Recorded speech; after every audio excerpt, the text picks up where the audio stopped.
Dolomitlerin incisi, Birey Gölü.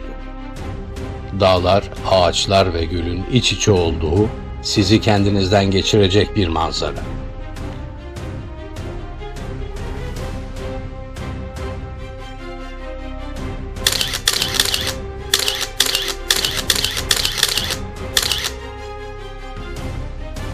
Bugün Dolomitlerin kalbine, İtalya Alplerinin en ikonik noktalarından birine gidiyoruz.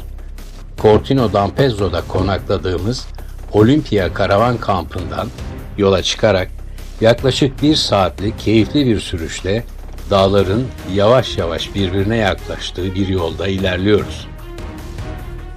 Bazen bir yol varılacak yerden daha fazlasını anlatır.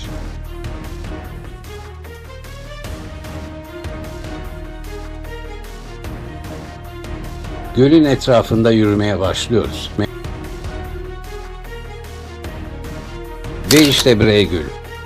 Zümrüt rengi suları, yemyeşil ladin çam ormanları ve hemen gölün kıyılarından yükselen zirveleriyle nefes kesen bir doğa.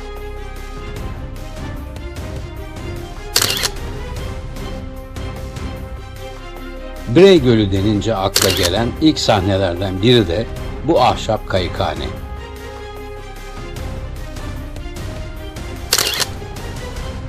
Burada kompozisyonu fazla zorlamaya gerek yok.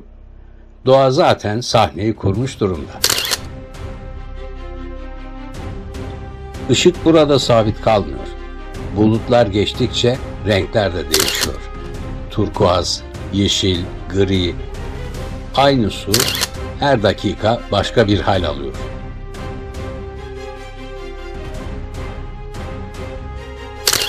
Yaklaşık 1500 metre rakımda dik, kireç taşı kayalıkların arasında yer alan bu buzul gölü, sabah saatlerinde cam gibi bir yüzeye, öğleye doğru ise turkuazdan zümrüte dönen renklere sahip. Süper geniş açı lensler sanırım burayı fotoğraflamak için icat edilmiş.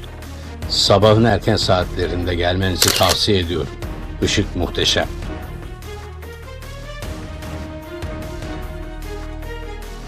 Bir fotoğraf bazen şunu hatırlatır.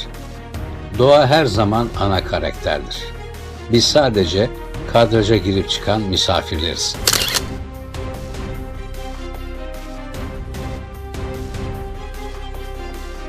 Yaklaşık 1500 metre yükseklikte buzulların geride bıraktığı bu su sadece bir göl değil, Dolomitlerin hafızası gibi.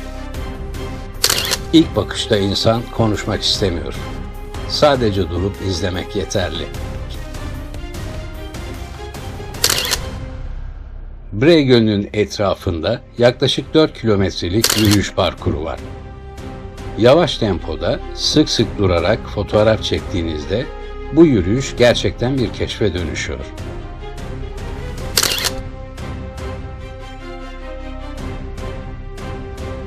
Fotoğraf çekerken asıl zor olan deklanşöre basmak değil, ne zaman basmamak gerektiğini bilmek.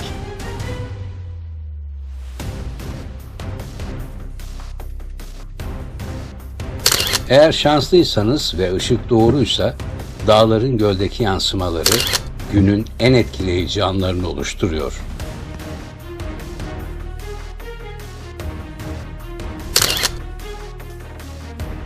Birey Gölü bana her seferinde şunu hatırlatıyor.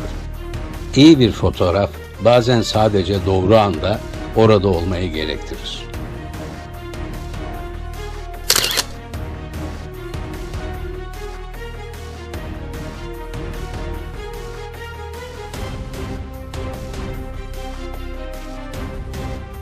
Yürüyüşün sonuna yaklaşırken geriye dönüp baktığımızda hafıza kartında onlarca kare var. Ama asıl değerli olan burada geçirilen zaman. Karavanla seyahat etmek bu deneyimi daha da özel kılıyor.